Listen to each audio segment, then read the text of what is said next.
Assalamualaikum warahmatullahi wabarakatuh. Selamat pagi teman-teman, selamat datang di podcast Smart Supati. Dengan saya Kalila sebagai host yang akan menemani kalian di episode kali ini. Di episode kali ini kita bakalan bahas tentang kegiatan-kegiatan seru di luar jam pelajaran. Tahu nggak apa? Jadi hari ini kita bakal bahas tentang ekstrakurikuler nih. Dan untuk menambah wawasan kita bakalan undang seorang guru dari MTS Untung Suropati. Selamat datang Bu Nida. Terima kasih sudah bisa menyempatkan hadir di acara kita. Sebelumnya kalau boleh tahu, ini Bu Nida mengampu mata pelajaran apa aja ya di MTS Untung Suropati? Untuk tahun pelajaran hari ini, saya mengampu pelajaran seni budaya dan juga informatika. Kalau boleh bicara sedikit tentang pengalaman Bu Nida di bidang ekstrakurikuler sebelumnya? Kalau berbicara tentang bidang ekstrakurikuler, sebenarnya kalau saya masuk di sekolah ini adalah masih tahun pertama.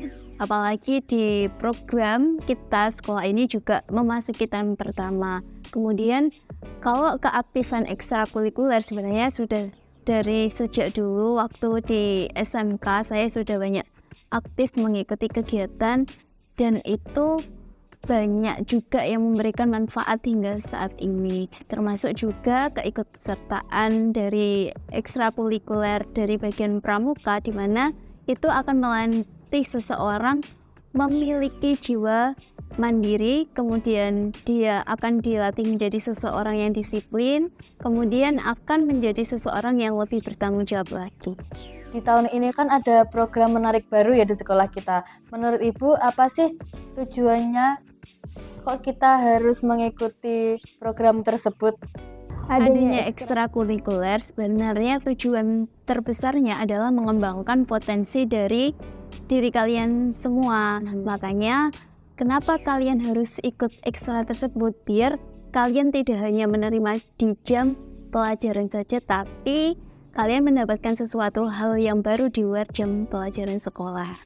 Menurut Ibu, bagaimana sih tips untuk memilih kegiatan ekstrakurikuler yang sesuai dengan passion kita? Kalau tips dari saya sendiri, itu yang pertama adalah kita bisa tahu, mengenali diri kita sendiri terlebih dahulu. Misalkan, kalau kamu suka di bidang pidato, nah kamu harus tahu kamu itu kelebihannya di mana. Ketika kamu sudah tahu kelebihan dan kekurangan kamu akan mengembangkannya. Apabila kita belum tahu sama sekali, ya kita cari dengan ikut keduanya, atau bisa salah satu sesuai dengan keinginan kita. Jadi kita nggak bisa memaksakan antara satu dengan satu yang lainnya itu harus sama. Jadi kita punya semacam kelebihan tersendiri, kemudian kita mengembangkan, baru kita akan dapatkan hasilnya di kemudian nanti. Nggak apa-apa kalau kita misalkan dari suatu percobaan kita akan mengalami kegagalan, karena ingat dari salah satu patah kata bahwa motivasi terbesar dari seseorang itu seperti ini.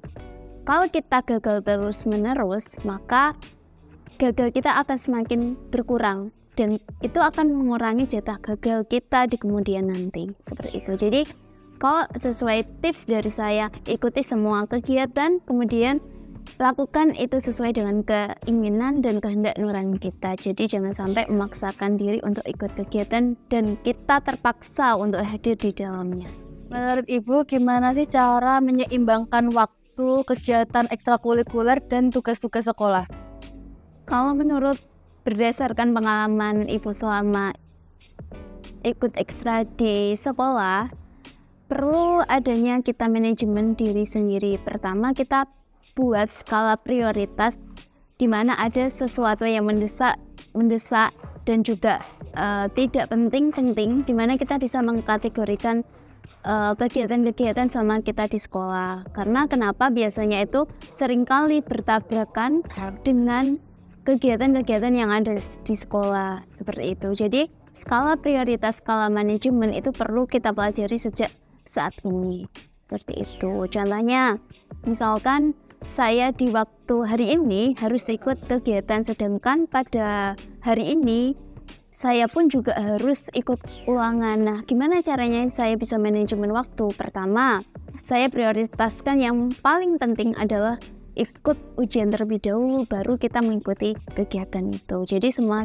keduanya bisa terlaksana dan kita bisa dapat dua-duanya. Boleh cerita sedikit tentang momen berkesan Bu Nida selama mengikuti kegiatan ekstrakurikuler?